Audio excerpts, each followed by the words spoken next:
Feel like a fraud? Have you ever heard that little voice creep into your thoughts saying, "Oh, yeah, right. You aren't good enough," or "You don't know enough to be an expert and to help someone else, because I have." And the majority of solopreneurs that I've met with have these exact same doubts and fears at one time or another. I used to feel like I was copying other people and worry that I wasn't being original enough. I worried that everything I taught could be found somewhere online in some shape or fashion. I used to feel like I need to take just one more training and then, just then, I might be able to escape this feeling of being a fraud. Before we go any further, I need to know. Are you a good news first or bad news first type of person? Well, either way, let's just go ahead and get the bad news out of the way. The bad news, the voice, this questioning of your skills, your abilities, and your talents, will never go away. This voice, or saboteur, or inner critic or lizard brain, is willing to let you explore.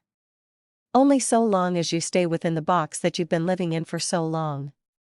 The first time that you lift the flap or try to peek out of that box through the frayed corners, to exit your comfort zone, you'll notice it getting louder and louder, and a major part of being a successful entrepreneur is finding that line between your comfort zone and where you want to go and daring to step across.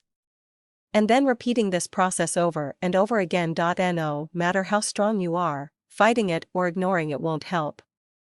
Ignoring the mean kids at school may have worked well for you, but this is no ordinary situation. Instead, it's best to listen to what your inner critic is saying to you and acknowledge it for trying to keep you safe.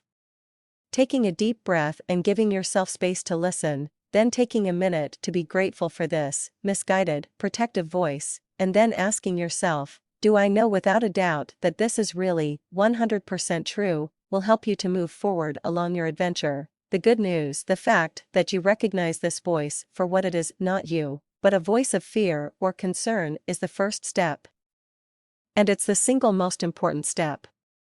Without awareness, you have nothing. Awareness gives you the single most powerful tool you need to manage and grow your business, and your life. It gives you the power of choice. You get to choose whether or not you listen to your fears, and you get to choose to create a new future based on making new decisions and taking new action. It's in your hands at this point. And you can sit and stew and fight this voice all day, or you can choose to simply shift your perspective to see it as it really is, a dance partner.